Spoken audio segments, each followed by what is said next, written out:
ये देखिए इसमें क्या है, फंसा हुआ है, प्लास्टिक का ये फंसा हुआ है, डीजल पास नहीं हो रहा है इसके कारण।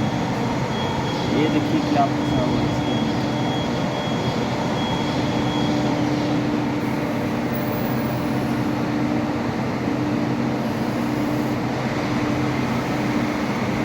वही सामने में आने से डीजल पास नहीं हो रहा था, इसके अंदर ये फंस गया।